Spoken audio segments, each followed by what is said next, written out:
So we're all addicted. We have a state addiction. But with some people, that is really linked with a substance that is directly creating another state, like smoking, nicotine, alcohol. All these are different states, and depending on which substance you prefer, that says something about where you're stuck with your emotions. Can emotional suppression be the cause of addiction? Yeah, I mean, addiction, when we think about addiction, we think about like substance addiction. We think about a substance. We think about social media, the phone that we can't put away. We think about drinking too much alcohol. But actually, addiction is like a fundamental part of our psyche. It's like the attachment to a state of consciousness, right? The life is a journey of states. Everything is a state. You're being born, that's a state. You're growing up, that's different states. You're in school, that's a state. And as an adult, you're living through different states at work, when you come home, when you're at the gym. All of that is states, right? So, but can we flow through all these states with ease? Probably not. So we prefer some states over other states. And that's like the fundamental mechanism that creates, in a sense, addiction. So we're all addicted. We have a state addiction. But with some people, that is really linked with a substance that is directly creating another state, like smoking, nicotine, alcohol. All these are different states, and depending on which substance you prefer, that says something about where you're stuck with your emotions. So different types of addictions are connected to different emotional processes. So that's why we have to really look at the human condition as a whole, that everyone is addicted in some way and unable to let go of attachment. Something that really just resonated was you said different substances are connected to different states. Yeah. Can you elaborate? What does that mean? Yeah, for example, I mean, if you drink a coffee, right, that's a completely different experience than smoking marijuana, right? And if you smoke a cigarette, that's different than doing cocaine, for example, right? So all these substances, they have an inherent quality, and the different quality enhances something about them. So some people find cigarettes very calming, right? Very calming for them. But because cigarette and tobacco smoke acts on the lungs, it has to do with the emotional resonance that is connected to the lung, right? The generations before us, now it's not so common actually, but the generations before us, 10, 20 years ago, 30 years ago, everyone was smoking, at least in Europe. They were smoking. Teachers in school, they were smoking in bars, they were smoking in the cars. They don't do that no more. But if you look at, the history, why were they all smoking? Everyone was smoking, having a cigarette. Doctors were saying cigarettes were healthy on TV, right? Mm-hmm. So if you think about now, it's almost hard to imagine that everyone would be smoking like this. But back then, what was that boomer generation really struggling with? They were struggling with grief and disconnection, living in a disconnected society that didn't have space for their feelings. And so they were smoking to compensate all the grief and all the heaviness that was in the society. So it was a way of dealing with collective emotional states. And the same goes for alcohol, for example. Alcohol is a very interesting example. Alcohol is a substance that down-regulates and inhibits a very evolved part of the brain, right? So it's almost this regressive substance, meaning we drink it and we're able to tap into much older evolutionary parts of ourselves. So we are able to tap into more of a child part of us, but we're also evolutionary tapping more into a mammal part of us because we inhibit our adult evolved centers.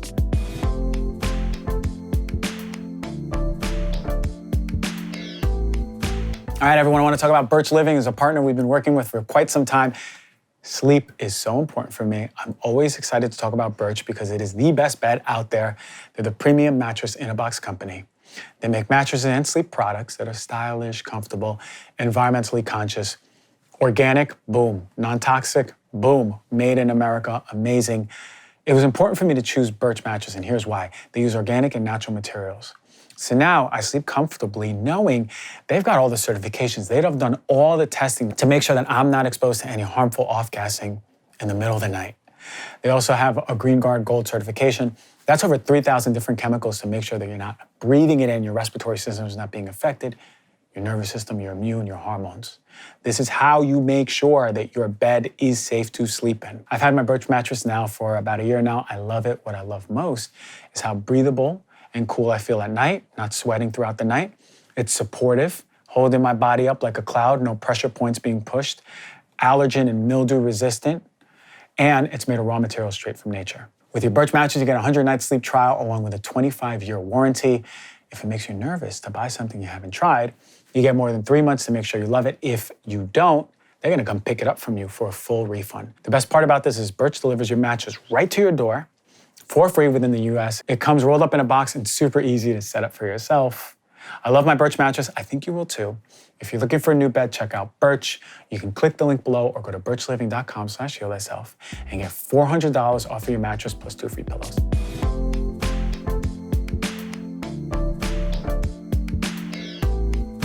While we often hear that the average adult should be getting 7 to 9 hours of sleep each night, we know that's not always possible. Now, more and more people are forced to make lifestyle changes to get deeper sleep. Now, the first half of the night is your deep sleep window. This is when things start to drop, right? Your heart rate, you notice this, your breathing, your blood pressure, your muscle activity, your body temperature.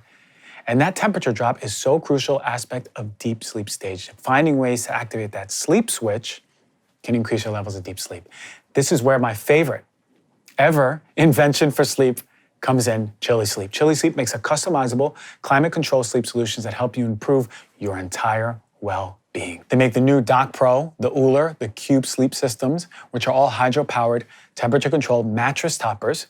They fit right over your existing mattress to provide the ideal sleep temperature. These are luxury mattress pads, and they keep your bed at the perfect temperature for deep sleep. Whether you sleep hot or you're cold, or if your partner sleeps hot or cold, you can adjust specific temperatures for each side of the bed. These sleep systems are designed to help you fall asleep, stay asleep, and give you the confidence and energy to power through your day. And now imagine waking up not feeling tired. So if you want the Chili Sleep, I have mine on every single night, nice and cool. I keep it at 70, so my body's nice and cool, never sweating, always feeling like I got a good deep sleep. Visit the link in the episode description to save 30% off of the purchase of any new sleep system. You can also use the code DRG15 for 15% off the new Doc Pro sleep system and DRG30 for 30% off a full Uller, Cube, and Chili blanket sleep systems.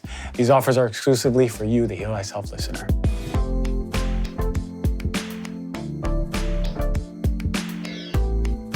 If you're walking around, living in a society, having so much responsibility, having to be a good husband, a good wife, a good daughter, a good boss, a good coworker, that's so much pressure, right?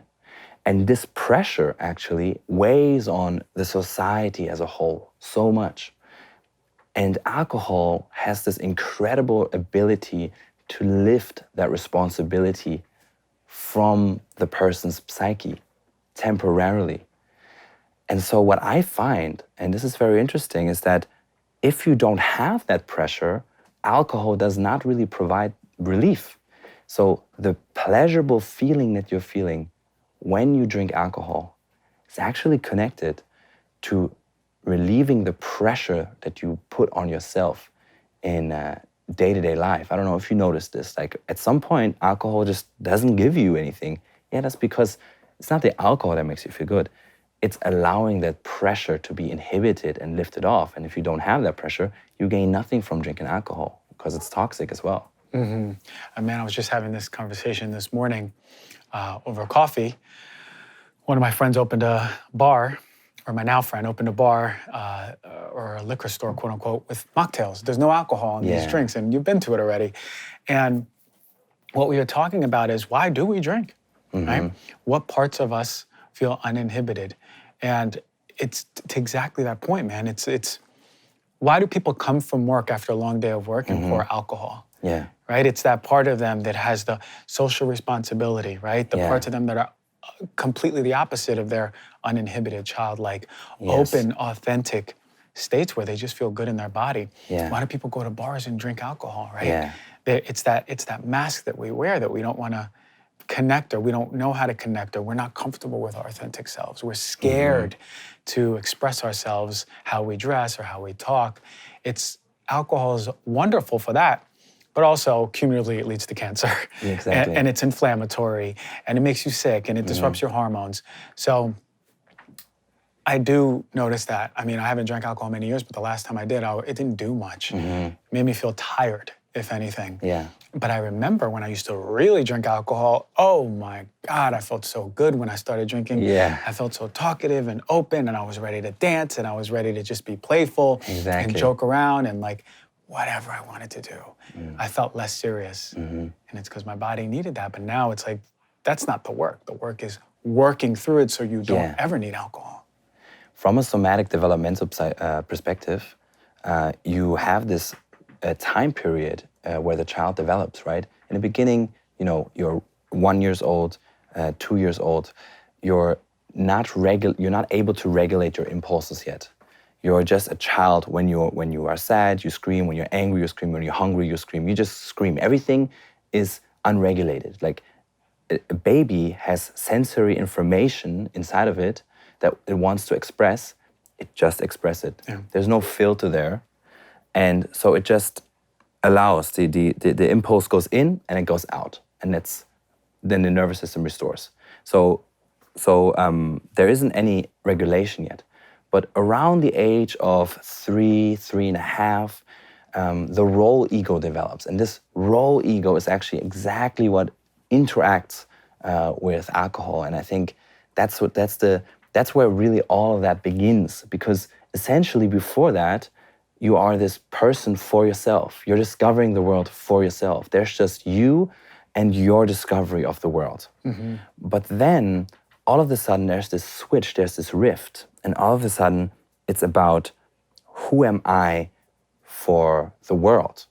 So not what is the world for me, but who am I for the world? What do my teachers expect of me? What do my parents expect of me? Who does the world need me to be? Can I be my authentic self, or do I have to slip into another version that is expected of me, right? And that's that key moment where that role ego develops. So essentially a role self. You're in a part of your identity that you've created, that you're not aware of, you only created to fulfill the needs of the world. And some people, they live in the role ego, If you're listening and you feel like you're just walking around, you don't know who you are, and there's this feeling of, I never met myself. That's because there's people going 10 years, 20 years, become, like I said, the good wife, the good husband, the good boss, the good coworker, and then they reach all their goals that they had in their role ego. They reach all of them, they get the promotion, they get the car, they get the house, and then they feel absolutely empty. Absolutely empty. And the reason that is because they played through that identity. They played through the ideas of what the parents thought they should be like, and they reached the end of that game, so to say. And there's different names for what that is called. So when you're doing that in work, it's called burnout, right? If you're doing it for 30, 40 years, it's called midlife crisis, right? Now it's a quarter life crisis because this process is accelerating and people are seeing through the emptiness of this projection of what a happy life should look like and what a happy self would be. And so you reach that beautiful point, which is so necessary in the society, this quarter life crisis, where you notice that this mask, these clothes that I've been wearing, there's something underneath it. I want to open it. And there the authentic self emerges again. And the authentic self is that part that is, what we call the inner child. That little child that was running around on the playground, shaking and being happy, being alive. And where's that part now? Where does it live? It's still there. It's just been shut down, And I know that resonates with so many people viewing and listening. because it's true. Because a lot of us, I've seen it. I mean, I've worked with clients who've had tremendous success. They are miserable, have reached every American dream they could possibly think about, from family to wealth, multiple houses. They are miserable, and you feel it inside. And it's a beautiful way that you put it. They just fulfilled what they thought they should be, you know? And there's such an absence of authenticity. Now, you mentioned that inner child, the part that's within all of us. Let's say I have a button and I push the button and the whole world got activated. Role ego just deflated. Inner child came back to the surface. What would that look like? Would it be full-grown men on the monkey bars, women playing, hopscotch, joking around? This is the problem. We as adults we're in an adult society. I can't be a kid. I have to go to work. Yeah. If I'm mad, I can't throw a tantrum at work. I'm going to get fired. How does that look in an adult body? Because it's very rare to see. Yeah. I mean, it's really, that's a beautiful picture that you painted, like running around, everyone happy. There's an example actually where you see some of that playing out. So there's a particularly strong role ego in countries like Japan and other Asian countries, where you see a really strong family bond. The stronger the family bond, the stronger the role ego, right? Because your role in the family is what you identify with, right? And so what you see is that the children that grow up there, they quickly get pushed into this role, and they're really, really good at just accepting that as their identity. It's why they're so well at performing everything. They can be that good boy. All these Asian countries, they have so many good little boys, good little girls, because they're so good at complying to that role ego self. And so in that moment, what you see in those countries a lot is that you have a lot of like childlike aspects spread around. Like in Japan, you have like these like really funny hats and like soaps with like kittens on, and like adult people having like really childlike toys and products. And that is actually probably an expression because they have repressed their inner child so much that it's coming out in that way. So I would say that if we to take away the role ego, everyone would be just a child. It would probably be the opposite, because the role ego, what we can also call the inner adult, because that's what we never talk about. We always talk about the inner child. We don't talk about the inner adult. The inner adult is not meant to go away. You need your developed part of your psyche and your brain. You need that part to function, right? If you just take that away, it gets very regressive. And that's what you see when people drink a lot in the collective. They get very regressive. They get very destructive even. So it's not about becoming a child again. It's learning that the inner adult can hold hands with the child instead of the inner adult just dominating your psyche and taking responsibility over everything, being super dry, joyless, lifeless, always connected to some kind of responsibility, but instead then developing that relationship that when you need to function, you can bust it out, you can function, you can work hard, you can get that promotion. But then when you're home and you're with your wife, you can be that playful again, you can be that child again. So the key word here is playfulness, right? Mm-hmm. That's developing a relationship to that part. And usually before you get to the playful part, you have to work through the abandonment of that inner child, that regressive part, right? And that is usually connected to sadness, connected to anger, to all those emotions that we didn't allow ourselves to feel. Because when that little child, that was so happy and so playful and so joyful, got put into school, into a system that had to function, an overregulated society that told it, you cannot be this active and happy and full of life. So what has that child been told? It's been told, you need to sit down, you need to shut up, and stop moving. And that's what happened. And so that part has been shut down, and it still lives inside of us. Mm-hmm. Beautifully said, man, because I think how much tension we're holding, and I got a vision of just a child pushing pushing, hey, remember me. In many ways, I wonder if just the tension that people feel or those emotions that keep coming up are just a byproduct of signals from, hey, I'm still here type situations going on in the body where, here's an opportunity for me to be playful, but oh no, I can't be playful here. And then I thought about when you're talking, why Burning Man is so popular and famous. These are people who are in their role ego all the time or most of the time, and then once a year, or maybe a few times a year, but especially in Burning Man, let go, dancing, riding in bikes, coloring with their hands, Yes. painting go. faces.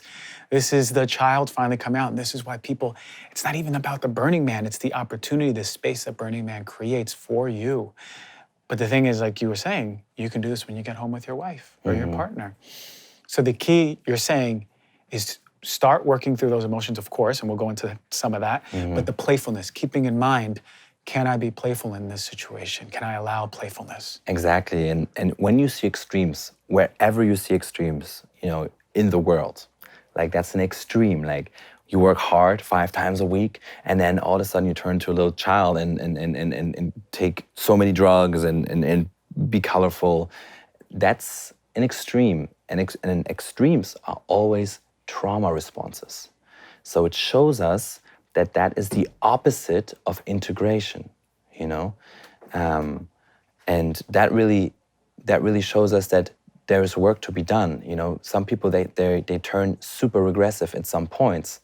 There's a lot of friends of mine make this experience, like women who are dating other men, that there's these super playful men who are like inner children, like they are just like these adventure type personalities, like Peter Pan type personality, and they're just taking on this like joyride. But as soon as it comes to responsibility, all of a sudden there's this little child that just can't handle any responsibility, and is unable to tap into into being responsibility. And this is the type of man that gets women pregnant, but can't show up as a father, and will always be that elusive father that's so like has this cool motorbike and plays basketball and tells jokes and this cool dad, but that cannot take responsibility and starts becoming a surf teacher or yoga teacher and does that their entire life. Because that's like the opposite end of the spectrum now, right? That's like the person being stuck in that child, unable to tap into the responsibility of being an adult. So that's the dichotomy of living, Exactly. right? And unfortunately, most of us are in the role ego responsible adult, because you see, especially here in America, how uptight a lot of the society is. You can feel the let's get things done, let's be more responsible, let's grow this, be this, not even be this, do this. And the playfulness comes in the state of like, really, I can be playful, being, right? Being with your body, being with your joy, being with all those emotions. Now you mentioned that child, there are some emotions that are blocking or that need to be felt before that starts really authentically, or indignity, as you say, comes unfolded. First of all, why are emotions held in the body? What happens? When does it happen? How does it happen? And is there, let's say I never heard about this, but I have a therapist, and we talk every week, and we talk about emotions, and I cry. Doesn't that allow me to express emotions? When are emotions being held in the body? Why are emotions being held, first and foremost? And then the way that we as a collective see the best way to deal with mental and emotional is through therapy. Does that work? Yeah, and it starts with that young period, right? When the child is screaming and it's sad, it's angry, it can just scream, it can just express. The emotion goes in, it goes out, no problem, right? As the child gets older, it learns to develop containment to some degree. It can say, I'm not gonna cry now, and I can somehow regulate and change, how to deal with that emotion. It's not an in and out situation anymore. So it's good it's good that we have the ability to contain emotions. it's good that we have defenses that allow us to deal with all the content that is in our psyche, all the repressed stuff that we couldn't feel. It's good that we have that. But the problem is that it turned to a disconnection again, right? Now we have a disconnection with release again. We cannot access that child that can just go with the emotion in and out. We now only can hold and hold and hold. And that festers over years and years and years.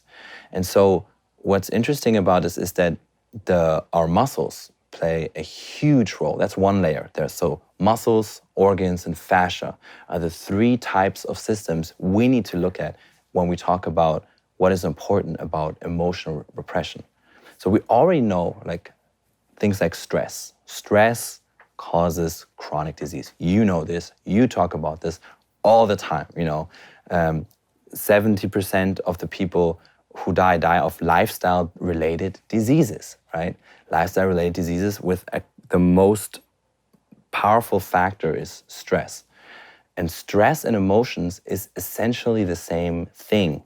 What we have to understand is we don't make that distinction, that doctors don't make that distinction that much. What kind of stress is causing what reaction?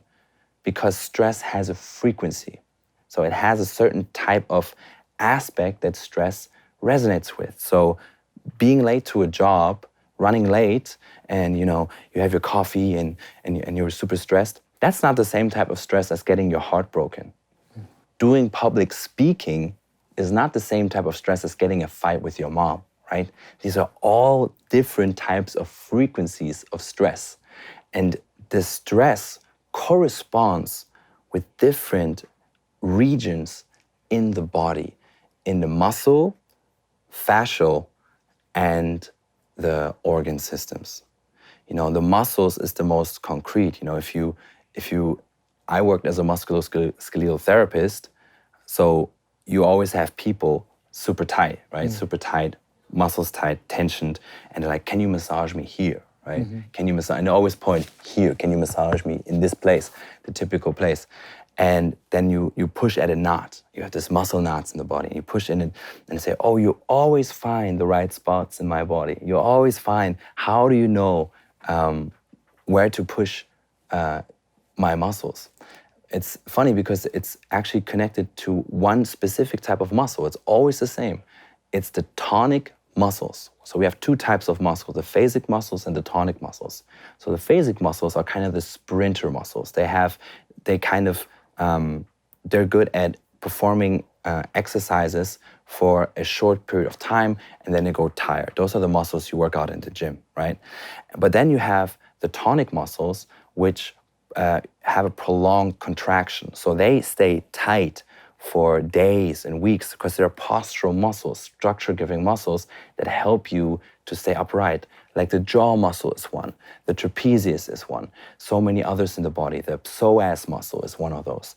And so they don't know how to relax. Those muscles don't know how to relax. And those are the muscles that people that are chronically stressed have to deal with all the time. And those muscles, because they're so connected to that stress response, they are the muscles that hold in the part that we couldn't feel before we got stressed. So stress is simply the reaction of fear in our body that is repressing an emotion, a feeling, a state. It's a way to shift a state. Our body has the power to regulate the intensity of our lived experience. And so it contracts and it holds on in the tonic muscles, right? So, but when you talk with a psychotherapist and you're in front of this psychotherapist and you start having conversations, when does he address your muscles? When is the fascial and muscular system addressed during that session? It's not addressed, right? And talking can bring up emotions. That's asking good questions can help you to process and especially understand yourself better from a cognitive level. But does it address the deep-held, repressed emotional energy that's within the fascial and muscular system that is stored within our organs?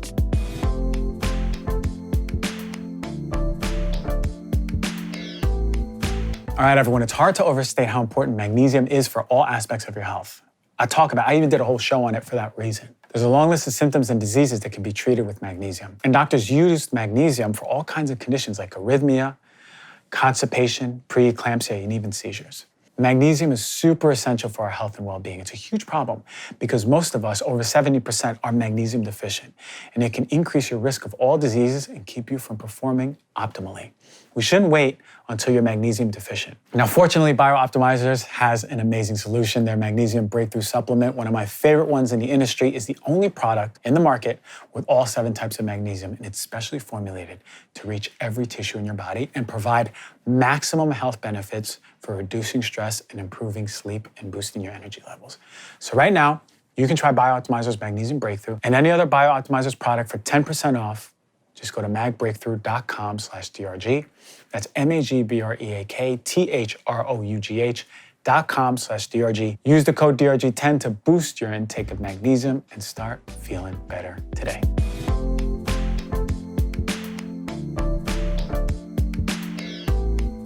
Super Mush is the world's best superfood mouth spray. They created the easiest and most effective way to get your daily dose of energy, immunity, and just chill vibes. Mouth sprays are one of the most effective ways to ingest supplements and have the fastest absorption rates, so you feel the effects immediately. So when you need extra energy, you can use a daily energy mouth spray. It's formulated with cordyceps, lion's mane, rhodiola, and green tea. It's got a smooth, clean burst of energy, and it's great for a caffeine replacement. You can use 4 to 8 sprays instead of coffee right before the gym, when going out, or when working late. When you want to relax, the Daily Chill Mouth Spray is formulated with ashwagandha, reishi, lion's mane, and lavender to reduce your stress, give you a restful sleep. And the flavor is hibiscus, which gives it a delicious taste. It's a great prescription for just a sleep aid replacement. It really helps your body just relax. It's a great natural supplement to really help you get into a good sleep. You can use 4 to 8 sprays before bed, before a flight, before a yoga class, whatever it is, to unwind from a stressful day. And when you want the extra boost for your immune system, the Daily Immunity Mouth Spray is formulated with turkey tail, reishi, ginger, and vanilla to protect your cellular health and keep your immune system strong. It's got a cinnamon toast flavor to bring you back to the old school days when you were a kid. It's a great emergency replacement. 4 to 8 sprays in the morning before an event or while you're feeling your sick symptoms come on. Use it daily to optimize your health. It's small, it's portable. You can take it anywhere with you on the go. So right now, you get 15% off of your order at supermush.com with the code HEAL-THYSELF.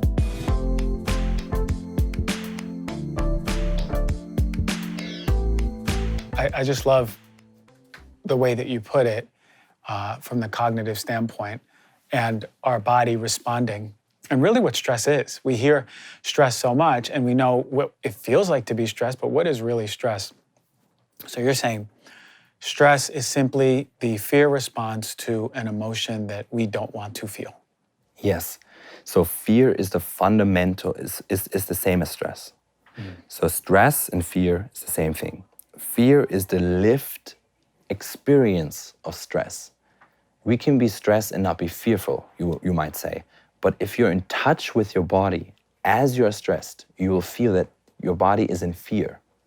So fear, in that sense, is almost, we don't address it as an emotion. It's the fundamental force pushing everything down, holding everything back. And that's what the body is reacting to, right?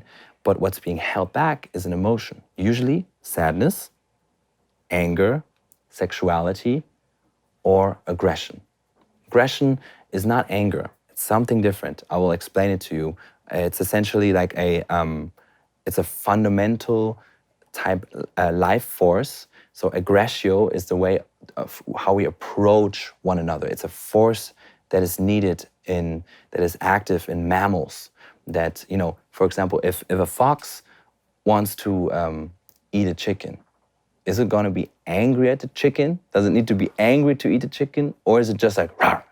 And that's the aggressive part. It's a part within us that we all have as mammals. Sexuality goes with it because both of these forces we need to survive. And then the emotions, sadness and anger, are the core emotions that we really hold back in our system. And the rest of that, so we have guilt, shame, fear, those are more trauma energies. those are actually the lived experience of holding back emotions. Oh, then a lot of us are living in all of those because essentially so many of us are holding back our emotions. So there's always, I feel, an element of guilt or shame or fear. I know from doing the work that you had taught me to do. Oh my God, I would say 8, 9 out of 10 people have anger come up. Anger is everywhere. This morning, it was last night, the night. It's every single person that I see has an element of anger. But before we get into the fascia, which we love talking about, I want to go back to the aggression and sexuality. Here's something that I see people holding back all the time. I feel like there's sadness, anger, aggression, and sexuality repression in every single person. But, okay, not everyone is going to hunt and kill a moose, okay? But what is aggression our primal state? Is it the state that can kill? Is it the state that is within all of us as mammals? Yeah, I would even go much more fundamental. Aggression is the fundamental force that is going towards what you need. So it's like you need food. If you don't have aggression, there's no motivation to get up. If you want that job, there's no motivation to go after that. So people without aggression, like depressed people, for example, then they're holding back aggression, holding back of that primal life force in themselves. There's lacking that motivation to go after what they need, right? So it's not understood as the same aggression you would think of with anger. Right. It's something very fundamental, something very healthy that we need, that needs to be in balance in our system. And sexuality and aggression are counterparts in some sense, just like sadness and anger are counterparts. So what you'll find, and this is something you found as well in sessions, is that underneath sadness, many times, there's a lot of anger, right? And the same thing with anger. Underneath anger, there's a lot of sadness. And one of those reasons is that a lot of people have one go-to emotion that they feel comfortable that they can express. This is because they're living in an environment, they were raised in an environment where some aspects of their personality were accepted and some were not accepted.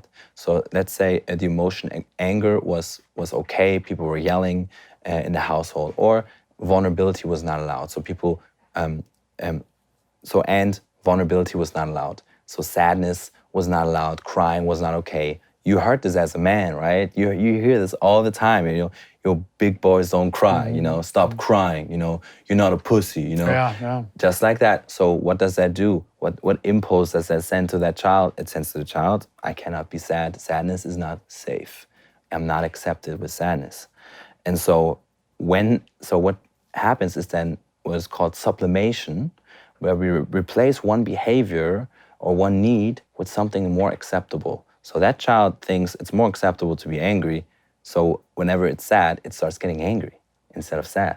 But maybe that person is actually sad. And this is the kind of people you find, always getting angry. Those people who are like, oh, always getting angry, they're actually sad. You need to work on sadness with them. And then you have the people who are always sad, and they start crying. They have they're stressed, and like I started crying. It was just so much, and they feel shame. They start crying. They feel it's overwhelmed if they start crying. They're not actually sad. Usually they have held back anger and they feel helpless. They need that anger to actually feel empowered again. Right, and which is exactly what I've seen. I actually see more sadness with anger under. And to feel their power, to be able to express that anger is one of the most beautiful things I see. And I see a lot of women, and a lot of women they're more comfortable showing sadness. And a lot of women are very disconnected from their anger. But it's such a beautiful moment when the tears stop and then the anger starts coming. And I was like, whoa, your energy's shifting. Here's the breathing. Here's the red face. Here's the fist. Here we go. And then that starts unfolding, and seeing them come back to their power and their anger and their voice. I put up a post the other day, and it was the woman in her anger is a woman in her power, right? Because she's reconnecting to her power, to her truth, where it is. Yeah. And it's just incredible to see that. But I see a lot of men angry who come in Yes. who are so disconnected from sadness, and then seeing a man break down in tears, right? To really Yeah. feel vulnerable again. Holy moly, it's So so beautiful. powerful, it's beautiful. So let's get into the sexuality piece, okay? Where in the body is the sexuality first and foremost? And what does the repression of our sexual selves look like in men and women? Well, this is an interesting question because, sexuality is actually the easiest affect to pinpoint, right? Emotions are affects, right? And when you tell people emotions store in a particular part of the body, they go, what do you mean? And like, when you cry, tears flow, right? It's not oozing out your ears, it's not on your foot. It has a specific place that it's expressing, right? And then I say, okay, when you get aroused, where do you feel arousal? Well, in one particular part of the body. Exactly. Emotions have different locations. Right. Affects show up in different parts of the body. And sexuality, of course, highly connected with our genitals, and holding back sexuality is big. So sexuality, we always think of sex. Immediately we jump to, oh yeah, sex. But sexuality is so much more. It's sexual identity and the primal sexual identity that we have, right? I'm not talking about progressive, liberal ideas about this. I'm talking about a kind of biological force that is within us that wants to unfold. That's actually kind of a contradiction to what we hear a lot in the media nowadays. So this sexual force, our sexual primary impulses, they want to unfold, without tapping into your sexualities or sexual energy. You cannot unfold as a full man standing here because your hip is holding back, contracting those deep hip organs. So you have the rectum, you have the bladder, you have, as a man, the prostate, as a woman, the womb, that are contracting the fascia, actually holding down those impulses. And if you're a woman, you learn how to be a woman from who? From your mother. If you're a man, you learn how to be a man from your dad. And so the reason why we are so estranged from our own sexuality and what it means to grow into our full sexual identity is because we lacking those role models in our lives that they simply weren't there. So we're unable to tap into our sexual potential. We're unable to tap into the polarity that our sexuality creates, right? When a man is standing in his full manhood, that is powerful, that is beautiful, that is attractive. People viscerally react to a powerful man. And I'm not talking about a man that's dominating or aggressive, like the word aggressive we use, but I'm talking about someone who's integrated within himself, his needs, and he knows what he wants. And he feels a sexual desire and is not creepily trying to, get it by not addressing it directly, by, for example, doing things to get something from a woman, but he knows what he wants. He knows he has self-respect, he has dignity. Same for a woman.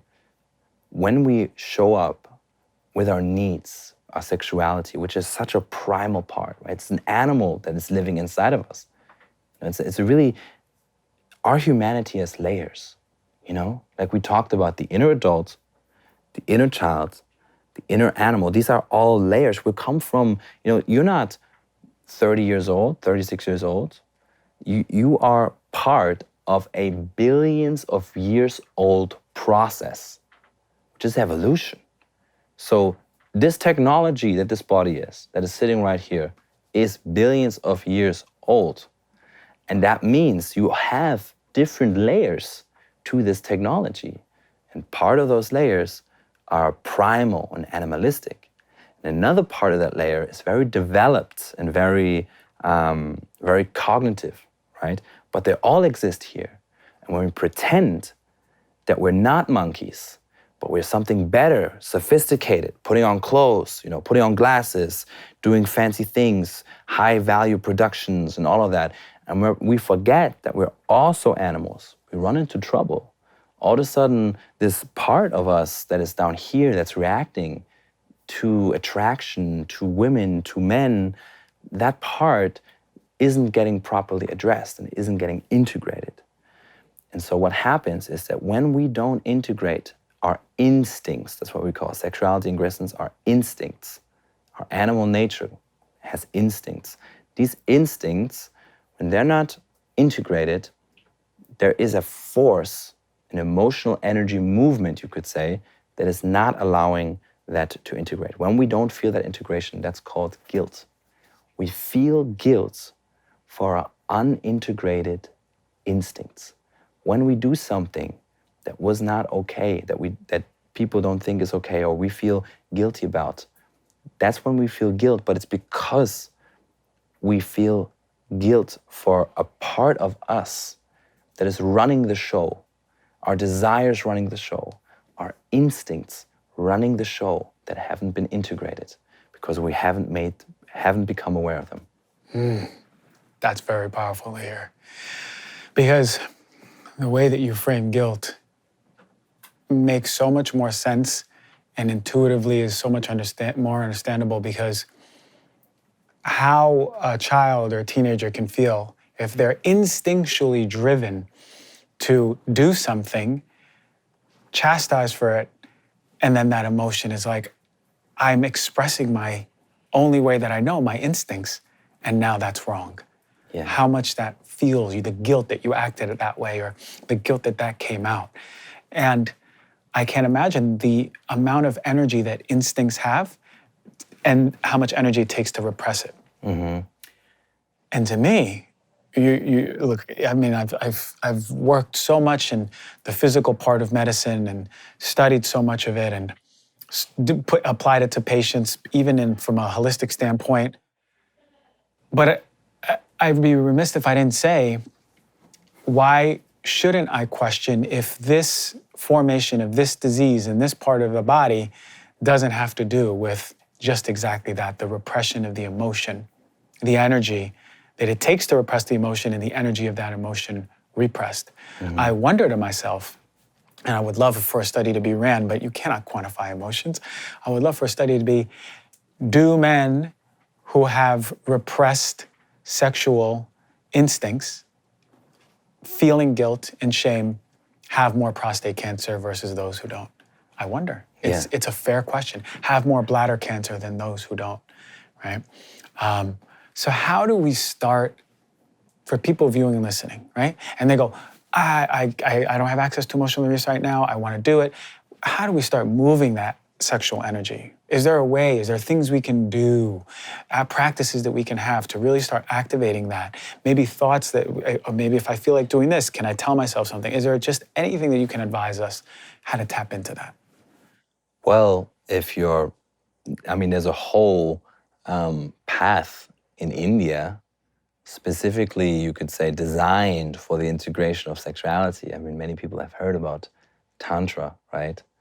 There's a lot of ways that we can begin this sexual deconditioning process by becoming aware of our own body. So becoming more embodied in ourselves and learning to expand that energy that is within us. Because I would say there's like two types of sexuality we can experience. One is a bound sexuality, and one is a boundless sexuality. This is for every emotional energy in the body. There's a bound version, which is a blockage, and there's a free-flowing version of it. So a repressed emotion is a bound emotion. It's bound in the body. Literally, the fascia are contracting this part of the body. And being bound in an emotion means that this emotion is also only tied to a specific activity or a specific person. There is a very typical example of what happens when we have a bound sexuality. So there's these triggers that we call crushing on someone, right? When we crush on someone, that's an example of an unintegrated sexual impulse that is bound to a specific person, to a specific trigger. And we start to desire all of the desire that has been withheld, that we didn't allow ourselves. We need to be a good boy, we weren't allowed to be a sexual being. It's not allowed in my family to be a sexual being. So then what happens is that you don't identify with it. The sexuality is put into the shadow, and it only comes out in specific moments. But when it comes out, it bursts out like a laser, right? That's the bound version, is that it's so bound that it's hard to regulate. When you're in love, when you're crushing, and love and crushing are two different things, but when you're crushing on someone, it's so hard to regulate. Do you know that feeling? When you're like thinking about this person and you're trying to go to sleep and you're like, did they write me, or did this happen or this happen? Or if you're so repressed in your sexuality that you're always horny as soon as this type of man or type of woman shows up, and you're just like, you can't help yourself, you just want to indulge. And that just means you have a hard time regulating this particular affect. That's a sign that this particular affect, sexuality, is so repressed that you have no relationship with it. You're unable to relate to this and healthily enact with it. So that's bound in the body and then activates super quickly, but nothing is regulating it. And so what happens, what's important there is to open that up, allow space for that to be there, and creating space in our awareness, using the breath, using moments of stillness to actually sense that affect and to allow it to expand in the body. The moment we expand it, we liberate a repressed emotional force into an expansive, boundless version of free life force, free affects that can flow through the body, that aren't bound to a particular person, but are accessed just by our intention. We become free. Now we don't have to think about that person anymore. Now that sexual desire doesn't have to overcome us. And so we don't have to watch that porno movie, because we can all of a sudden regulate that affect, and we can create pleasure by will, by deciding to create and tap into that emotional energy.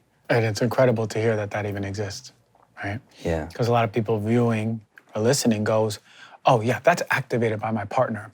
Or, oh yeah, that's activated through porn, right? Oh yeah, that's activated sometimes when I do breath work or something. I don't know, but to think that we can tap into it and expand it and really be the own autonomous people of our own sexual connection, right? Independent of someone activating it within us is really powerful.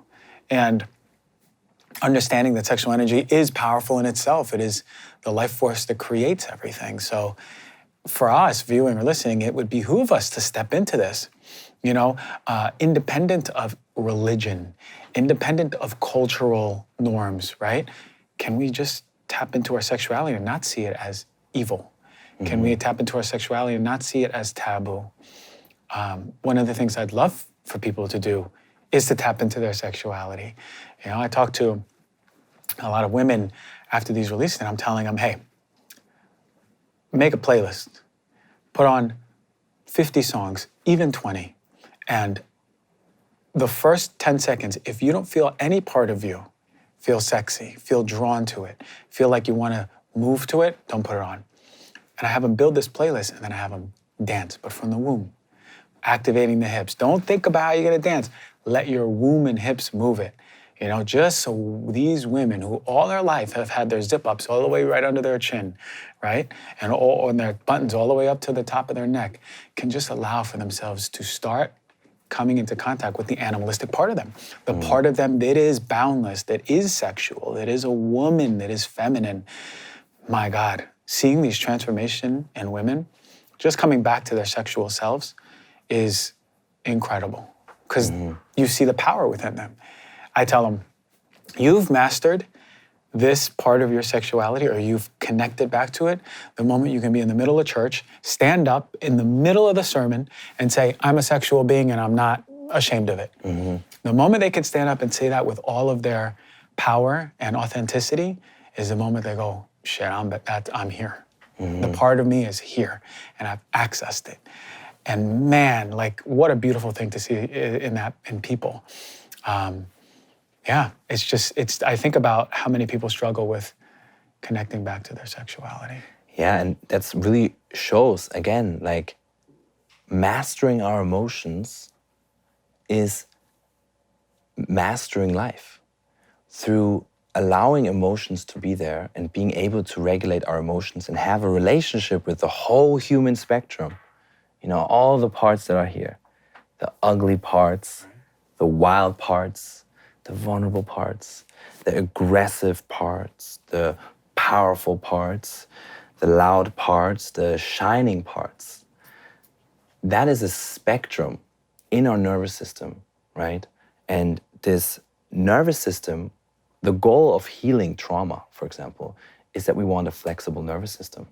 A nervous system that can host all these different versions of us that we are, you know, and that once we relate to those emotions and to sexuality in that new way, that is empowering because we can tap into it by will.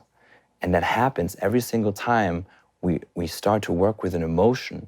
We allow an emotion to be there. We unlock that capacity in our nervous system to host that particular type of affect. That's when we can really tap into life. Because we're no longer addicted to states. Because states have a certain emotional frequency. A state is created by an emotion, like how I feel now has an emotion, how you feel at work has an emotion, what you like to eat, you eat it because the way you feel. All of these are different states. And when you have the flexibility to tap into your emotional range, you're not locked into one particular state. So you can flow through life much, much more freely. And that, what is more empowering than that? So mastering your emotions is mastering life. Is mastering your emotions is power. And mastering your emotions is also self-confidence. Because in that moment that you don't push away other parts of yourself, the part that are vulnerable and sad and ugly and all of that, those are the parts that you feel shame for. And that's essentially the feeling of not being insecure. So expressing emotions liberates insecurity, liberates ourselves. And we broaden the range of who we are. We increase the spectrum of our own humanity. And that allows us to be self-confident in all of our versions that we are. And I wonder to myself, how much disease can live in that state? Right? Or how much ease in our life do we allow in to not let in disease, right? It doesn't go to say you ain't gonna get bit by a mosquito and develop malaria, but it does mean that your body, at the very least, is the most resilient it can ever be to fight that infection, right? Because all those resources that are holding back those emotions are liberated, right? You're using all that energy for your life, for your healing. It's just so fascinating to me, and this is why I'm such a big proponent, as you know. One thing that really fascinated me that you talked about once was the development of children, right?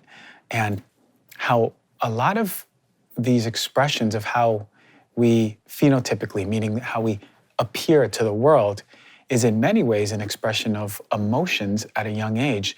You were talking about in utero, you were talking about the child who was neglected, you were talking about the child that feels autonomous and can walk away. For all of the moms and dads out here who are viewing and listening, is there a way that we can just understand our children early on and what they're expressing, and in many ways how we can be the best parents? Because it can feel really overwhelming for me. I'm like, oh my God, okay, if we're talking about mom and dad, how we see masculine, how we see feminine, all these traumas happening when we're young, how the heck am I gonna be a parent? Is there any way you can speak to this in the development and being a parent? Yeah, I think the key is human connection, you know? And we think of human connection as a thing that is there or not there. But human connection is a spectrum, right? When you show up with your human spectrum, like we said, sexuality, aggression, anger, sadness, your integrated masculinity, your softness, your lightness, your sense of direction, your sense of purpose, that is the presence that that child experiences from you, because you have unlocked that within yourself. So your human connection that you offer in that moment is made of that spectrum. It's like a rainbow, right? Which colors of the rainbow have you unlocked in yourself? Have the reds, the yellows, the greens, the blues, or haven't you tapped into the greens? Haven't you tapped into softness? Maybe you haven't tapped into the reds, the sexuality. Maybe there's only blue and yellow left. So what that child can resource from is only then the blue and yellow, right? And so that's something people find confusing when they think about, well, my mom gave me attention. Well, my dad gave me attention, so I should have turned out fine. Well, what type of attention, what qualities, what colors did that attention have? Because if you only got blue and yellow, did she also tell you how to be a sexual being, a light being, a gentle being? That's the kind of attention that the child starts to model towards because of co-regulation, right? Co-regulation is the way that we regulate each other and attune to each other in an emotional way. Depending on what emotional spectrum you have unlocked in yourself, that is the gift that your presence give to the other person in that moment. So you as a father, that you have unlocked all these qualities, when you become a father, Christian, you will be able to give all those qualities to your son because your presence includes all those qualities. So when I say, what can you do with children and what can you do with this? It's working on yourself. It's really unlocking those colors of the rainbow within yourself, those human aspects within yourself, which then turns into a healing, powerful presence where that child can really feel the bandwidth of the different parts of your presence. Are they supported only when they are writing good grades? Are they, as the woman, only getting attention when she's dressing herself up in a pretty way? Are they only getting attention through achievement? Are they only getting attention when they are a victim and crying?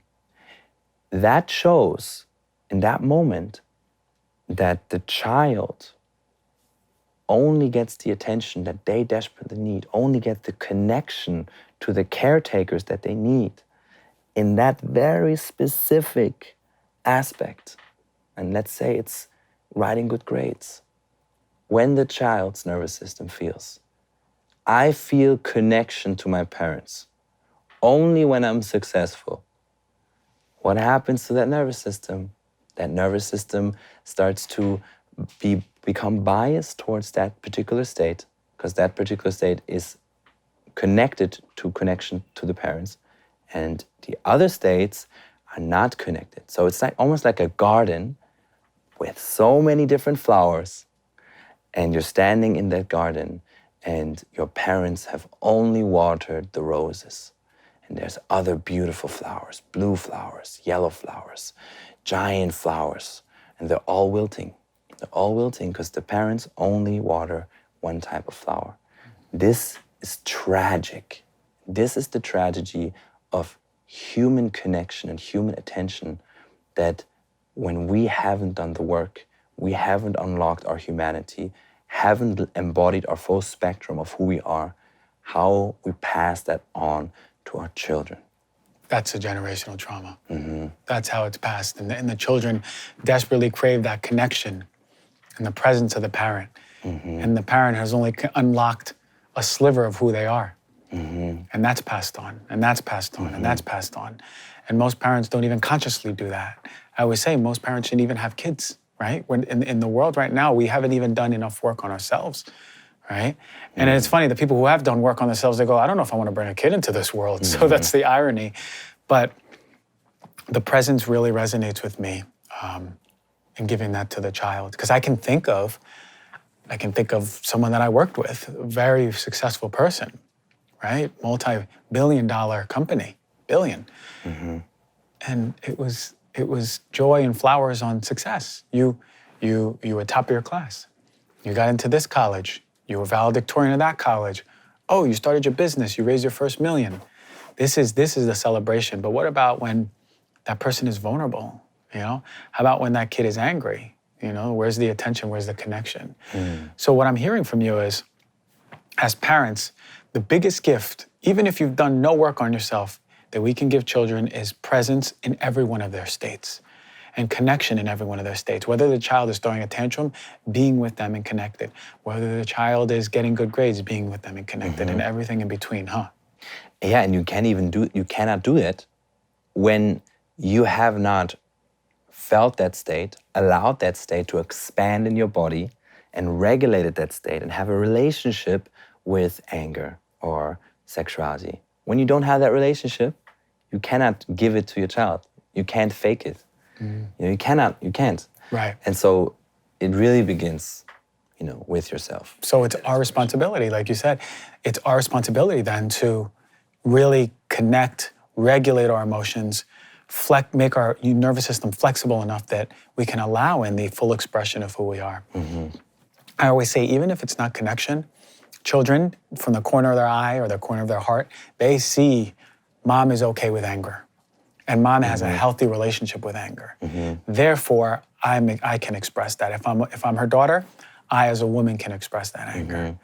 If I'm her son, I only want a woman in my life to date and to marry who's comfortable with her expression of anger. These are just the pieces of like the femininity and masculinity that we learn.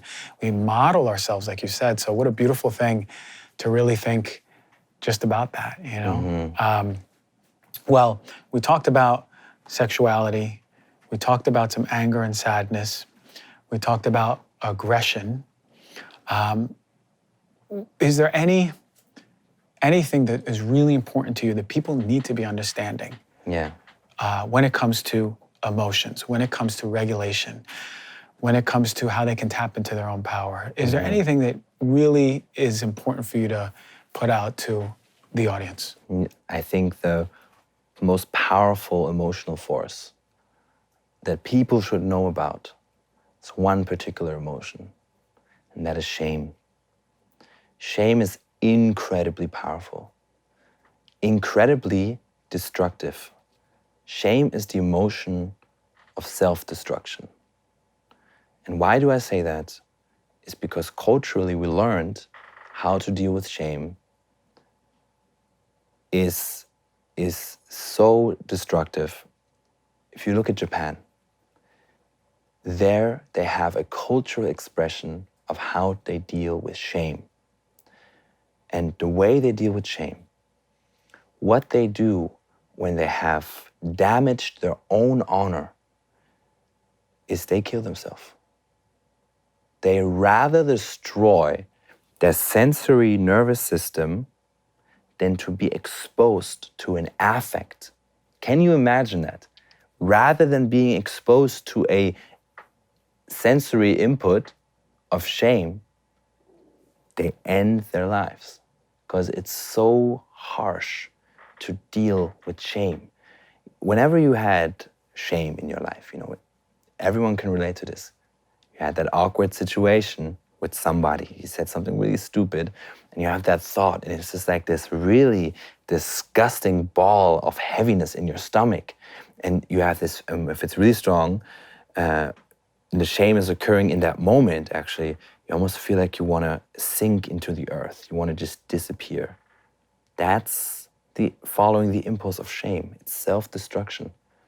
So shame is an emotion that is present within all of us and that is hindering the expression of the rest of our emotions, of our emotional spectrum. Shame forms a boundary, what we say. When I ask you to sit here and be like, hey, Christian, be really childlike, be stupid, most people are like, okay, it feels kind of awkward to do that. That's shame. Shame is being triggered, And you don't want to feel shame, so you push it down. But most people who are unaware of shame do something even worse. If you have a problem with that type of expression, and I now start doing it, and there's people, and you care about what they think, you're gonna say, David, stop sitting, stop doing all these monkeying around. Be serious, be professional, because it's important to you. But actually, it's coming from a place of shame. You feel shame about this particular type of expression. And that simply means, shame means that whatever is connected to that shame is unlovable. So it's the antithesis of human connection. And it's the emotion of self-destruction. And when we understand shame, then shame becomes a doorway to our liberated self, to our human potential, to the expression of all the colors and ranges that we are. And so mastering shame is really mastering humanity.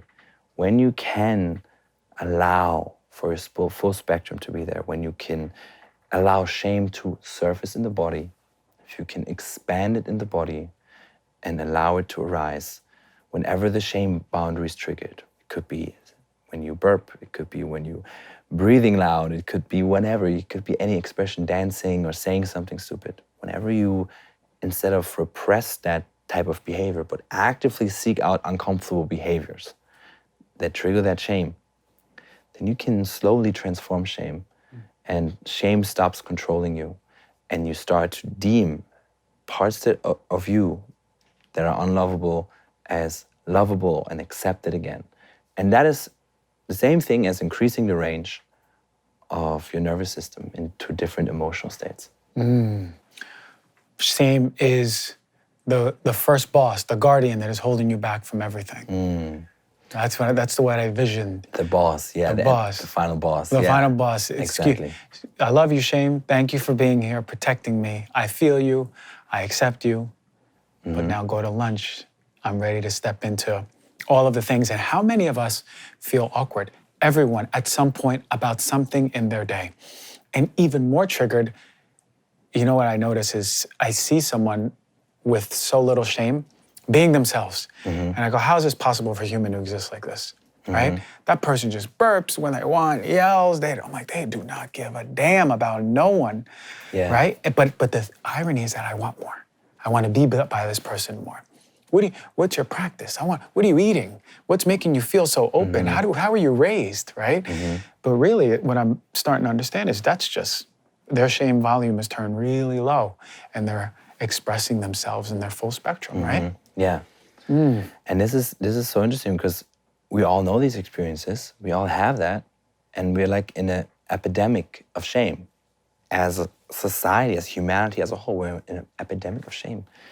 Why is that? Why are we suffering from this weird emotion that's not allowing us to be fully human? A dog doesn't feel shame. A dog feels guilt. It doesn't feel shame. Like a dog feels guilt for doing things, but it's not scratching its identity, you know? And so animals, they're just like barking and doing whatever they want to do. They express themselves.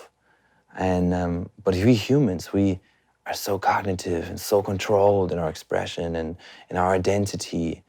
Why are we suffering from this? And I discovered that it has an evolutionary purpose. The purpose of shame is it creates a tribal adhesion. So it helps the formation of tribes. So you could see the tribe as a person, as an identity, as an ego itself. So when a tribe has shame, or let's say a tribe doesn't have shame, there's no boundary of what is accepted by the group and what isn't. When you're surviving out in the jungle and everything's a threat, there needs to be a force that holds a tribe together. Not just love and light, you know, but an evolutionary force, and something in the nervous system that connects us, that communicates to our system, this behavior is okay. Like we are the tribe of the red colors and we like to hunt deer, but what we don't do is we kill other people, or we don't hunt when the full moon is out. And so there's rules in those tribes, right?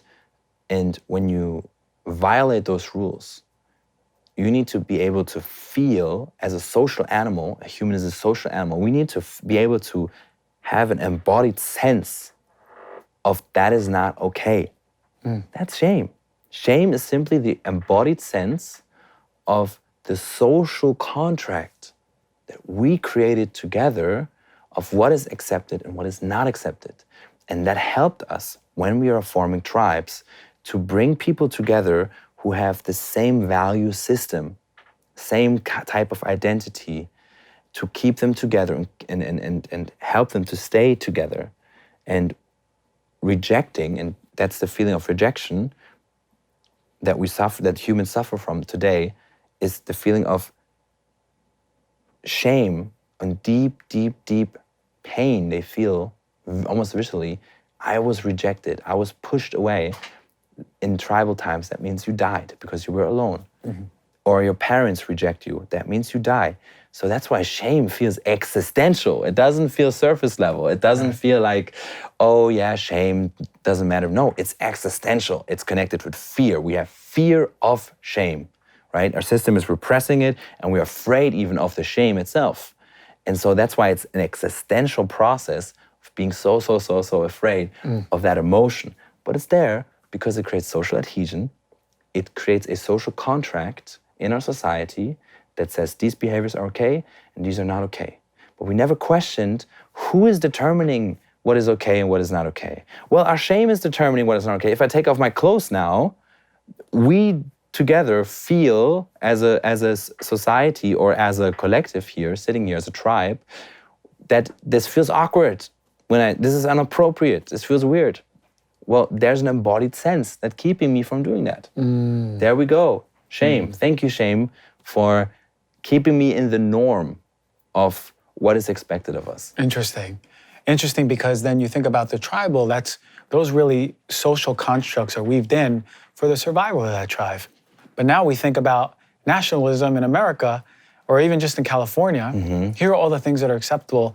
It seems to me that there's a lot more things that are unacceptable than acceptable, right? Yeah. It seems to me that you can't just be yourself, even if it's not hurting anyone, because that's unacceptable, right? Exactly. The social constructs, to me, are so much more different than the tribal ones, right? Yes. It's not socially acceptable to pass gas or burp, even if you have that instinct to do it, right? You know, what's that person doing? Oh my God, right? It's socially unacceptable to, as a man, to wear something that resonates with you that a woman would wear, right? Well, oh my God, what is going on with that person? What are the labels? So to me, it's so much more even constricted as we grow as a society into more a national view. And it's become even more interwoven, even more sticky and unclear with the whole social progressive movement. It's not okay to be conservative. If your movement says that other expressions of humanity are not okay, you're running a movement of shame. If someone else has a clear idea of masculinity is this way and femininity is that way, and you shame them for their ideas, well, you're running a movement of shame. You're perpetuating a system that says this is okay and this is not okay. And so what I'm attracted to is a movement that allows all shapes and all expressions of humanity to be okay. And of course, there are expressions, conservative expressions that are pushing people out because there's racism in it and discrimination in it. But we cannot fight discrimination by using shame to fight discrimination. We can only fight discrimination by allowing the underlying repressed aspects of humanity to surface and to bring that which was unlovable back into the light again, make it lovable again. And that includes working on ourselves, working on our shame, and giving that permission that you are allowed to be conservative, you are allowed to even be racist, you are allowed to hold your ideas. But I will accept you anyway. It doesn't matter, it has nothing to do with what you should be allowed to do legally, but from the human connection standpoint, giving you that permission to fully be who you are, with your shadows, with your ugliness, and with your weirdest and twisted ideas. That is the true definition of unconditional love. And not only that, it's the force that will liberate societies and help them to evolve to a place where we can live in more harmony and peace with each other. Showing up with unconditional love, accepting people in all of their shadows and all of their light, instead of fighting their shadows with your shadows. Yeah. That ain't doing anything. Yeah, you're doing just shadow boxing it. You're just shadow boxing, but the allowance. And before we really wrap this up, you mentioned shame as that force, and it's still sticking with me. A lot of people confuse shame and guilt. What's the difference between shame and guilt? Yeah, so guilt, like I said, you can understand as the force of our unintegrated instincts. It's the relationship to our unintegrated instincts. That's guilt, when you're in touch with that. Working through guilt will integrate your instincts, your desires, your sexuality, your needs. Shame is an identity emotion because it's connected to the identity we have in a tribe. It goes deeper in humans. It's more existential for humans. We become, when we do something bad, that's guilt. But when we become bad, that's shame. So shame is internalized much, much, much deeper. And that's why you were correct in saying it's the final boss. Because it is the final boss of emotions. When you're ready to walk through that door, you know, Bowser on the other side, the final boss, shame is waiting for you, but also your potential and your full spectrum of your humanity. And then you're just showing up in the world as who you are, giving permission to others, right? They see that and they go, I want that. I want more of that. I mean, that's how you heal the world, right? Just by being yourself. Man, this could be a 3-hour conversation because I have a whole other thing that I want to unlock, but I don't know if we have to wait till you come back here. You'll be back in LA, right?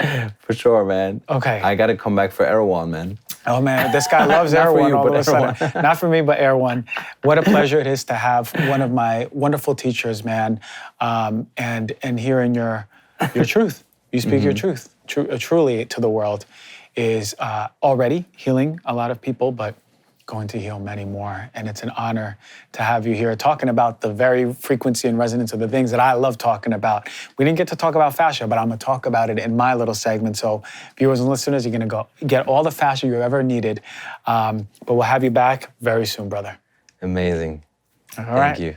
It was an honor being here and awesome conversation and holding space for this knowledge to flow through me. And before we close, how do people find you? You can go to my website on emotionalreleases.com or check out my Instagram, and there you'll find trainings. Our foundations training trains people to develop that human connection that can heal other people. And yeah, that's it. Everything you ever needed. Go to emotionalreleases.com. It's a global psychosomatic movement. And it's blowing up. And I'm right there with you, brother. All right. Thank you. Thank you, sir.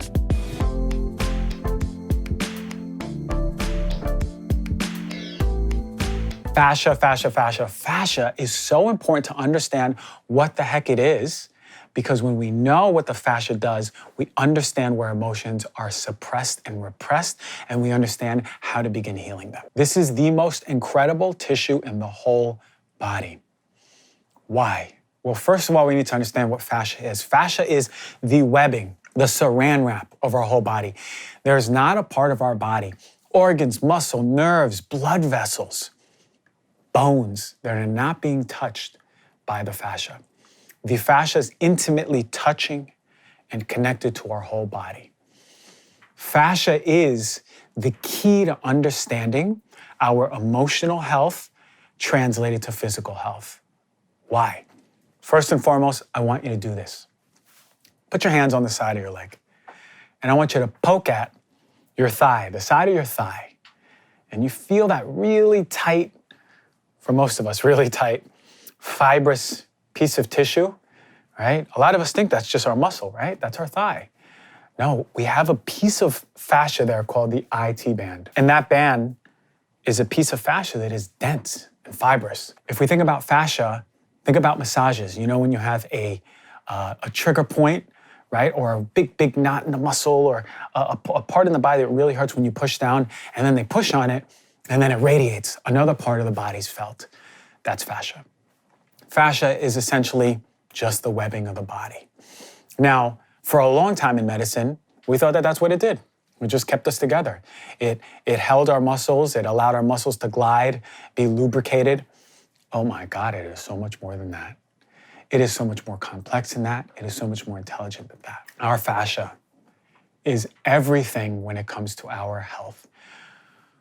Our fascia is the most highly sensitive tissue in our whole body. It has the most amount of sensory nerve input. Why? Fascia is intimately connected to our environment. Fascia is the tissue that connects us to our environment to make sure that it is safe. So here's what happens when fascia is exposed to physical or emotional trauma. It's the same thing to the fascia. When the fascia senses, and I'll go back to the word senses that the environment is unsafe, it distorts. And that distortion is an incredible mechanism in the body. Imagine a shirt just being twisted around your finger, right? It distorts, right? And it pulls on other parts of it, and you feel it. You feel it as tension. But that distortion, that message of distortion, is communicated to the cell. The fibroblast cell of the fascia gets that signal of distortion. And here's the most incredible thing about the fascia. It's not just one cell floating in a matrix. It is a connection. It is a network. It is the internet of the body. And the fascia, when one cell is connected to another cell, as it is connected to another cell, they're connected by these microtubule-associated proteins. And what this does, it allows the signal to be transmitted from one part of the body to the other, to the furthest part, in quantum time. What does this mean? What is this, sci-fi? No. This means that the signal in the fascia is electromagnetic, not electric, electromagnetic.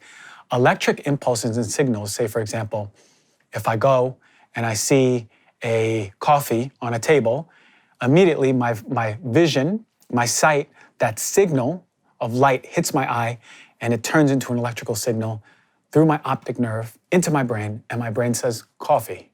And that happens at the speed of light. But electromagnetic is faster than the speed of light. So what that means is that your fascia is so incredibly sensitive, and they've done studies on this. We've seen it in animals and humans that the fascia carries an anticipatory aspect. We call this intuition, right? Before the trauma unfolds, physical or emotional, the fascia is already responding to the sensation, the sensory environment. Incredible. So say, for example, you grew up with an abusive father, right? Your father comes home, he's an angry person, and he may drink, he may be verbally abusive, he may be physically abusive. You're going to feel in your fascia the environment before your dad even starts yelling. You're going to feel the environment even before you see your dad in the eyes or look him in the face. You're going to feel the quote-unquote energy. That's the environment that's being picked up by the fascia, transmitted to your nervous system, connecting to the emotional centers of the brain, connecting emotion to the environment. This is where your emotions are held. Your emotions are held and repressed in the fascia through distortions in the fascia. So your body has memory that this place, person, thing, situation, or circumstance is not safe. So every time you go into a place that reminds you of a place where you had a trauma, guess what's activated? Your fascia. Guess what becomes tense? Your fascia. And guess what's responding? The nervous system signal to your brain, giving you the emotional connection to the space. And this is where you begin to feel fear or more emotions. And the emotions that are repressed and held in that fascia become activated, and this is where you begin to feel. incredible human design by some incredible, intelligent designer, designee, whatever it is. So really important for us to understand, okay, my fascia is distorted. How do I heal my fascia? Well, a few things that we need to really know. If we have suppressed emotions, we have to get through those protective mechanisms through co-regulation and safety to come back and re-meet parts of ourselves as anger, shame, guilt, sexual repression, sadness, whatever it is. Okay? But also things that we can already start doing is beginning to work on our fascia physically. It won't be as deep, but at least getting into something like myofascial release. Get yourself some fascial release balls. You can go on Amazon and type in fascial release or fascial balls. The ones that I have, I don't remember the name, but it's just a pair of big one, lacrosse ones, jointed ones together that are two fused lacrosse balls, a little triangle. And what I do is I put them on places where I feel pain, the most pain in my body. Throughout my spine, the side, the muscles on the side of my spine, certainly my lats where I hold a lot. My traps, sometimes I hold a lot. Definitely the back of my legs or the sides of my legs. And I think I hold the most in my stomach. Not coincidentally, I am predisposed to having stomach issues, right? Because that's where I hold a lot of the fear and the anger, where most of us do, but I have some. Anyway, rolling the ball. And what you'll notice is you have a tremendous amount of sensation, right? In the form of pain. And you'll feel it and you'll feel it and you'll breathe into it and you'll melt into it, you melt into it, and then you'll have this breath where you go, ah, and you'll feel your fascia just release. And it's a beautiful feeling. Now, whether that's permanent, I can't say. What I do feel is in that moment, it's very cathartic and releasing. Not many emotions show up for me, it's just very relaxing. For the cathartic part, the emotional part, you need a deeper emotional release. But regardless, that's a way to start to get it going. So myofascial release balls are really important. Now, I want to talk about the physical side of emotions. Your fascia is intimately connected with your nervous system. Intimately. I mentioned the emotional centers in the brain. The nervous system, as you remember when I talked about autoimmune disease a few shows ago, the brain, the central nervous system, is highly, highly, highly, highly determinant. It's the determiner of your immune system. Your immune system is intimately connected to the nervous system. When your brain is activated in a fear response, right? Or when your brain is activated in an anger response or shame or guilt, it's increasing inflammation in the body. It's increasing your sensitivity to cortisol, but also, what it's doing is it's inhibiting the function of the immune system. Your central nervous system determines how your immune system is functioning. Your central nervous system determines how your immune system reacts to pathogens. Your central nervous system determines how much inflammation is in the body. So let's understand one thing. Fascia talking to the central nervous system, and central nervous system back to the fascia, but fascia to the central nervous system to the immune system. So imagine what something like fear, shame, guilt, anger, grief, sadness, what that does, that signal to the nervous system, and that nervous system signal, the brain, to the immune system. And then we start thinking about, okay, what is the role of emotions in autoimmune disease? Because as a professional, I can see more than anything clinically, even before I took off my white coat and really started teaching and then going into this emotional stuff. Everyone, so many people who've developed autoimmune disease, and I put up this post and so many people agreed, hundreds and hundreds and hundreds of comments. My autoimmune disease started after blank, this stressful event, right? The psychoneuroimmunology practice, the study of it, shows the connection between that stress and your immune system. If you suffer with autoimmune disease, you may remember there was an event that preceded it. So let's think about what does that stress do in the body, in the fascia, to the nervous system, to the immune system. Very important to understand that shame and guilt influence inflammation in the body. They increase cytokines, those inflammatory proteins. They increase our sensitivity to stress. We know in studies with children, right, who've grown up in homes that have trauma, have 60% minimum, really 70% and up, predisposition to autoimmune disease, right? Hospitalizations. We know that children who grow up in an environment that is unsafe have increased amount of inflammation 20 plus years later, which is incredible. Why? Well, one, if you grow up in an environment that is unsafe and you're living in stress all the time, you have increased levels of inflammation because your response to cortisol, the anti-inflammatory effects of cortisol acutely are turned off, and now you're responding to the long-term cortisol levels, which become inflammatory. There is a predisposition for substance abuse, alcohol, smoking, substance abuse. There's a predisposition towards obesity increasing. Think about, this is incredible. If you think about the environment not being safe, our body's going to want to consume more calories and hold in more calories for our survival. So think about the epigenetic change that happens when we have an unsafe environment. We eat more, i.e. stress eating, and we hold in that stress in our adipose cells to hold in that energy to keep us alive because we don't know when we're going to be eating because there is stress outside in this environment. So obesity inevitably leads to more inflammation. We also see early gut dysbiosis in children who grow up in homes that are unsafe. So that gut dysbiosis through the vagus nerve gives a signal to our brain, the brain to our immune system, increasing inflammation, right? So you see it keeps playing in. Reduced sleep for people who've suffered childhood trauma, even 20 years later. Poor sleep habits, right? Not taking care of their body. All of these things are funneling to the same thing, inflammation.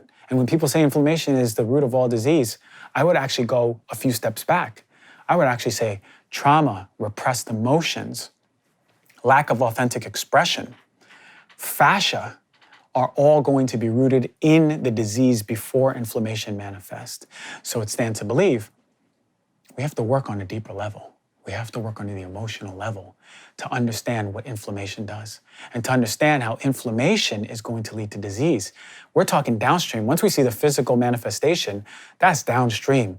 We got to go upstream and really start talking about how to help people authentically when it comes to emotion. These are the most important concepts that you can possibly have as a guidebook into being a human, into being your highest self, into being healthy. And hopefully you hear it and it resonates and it starts making massive changes to who you are to step into your authentic self.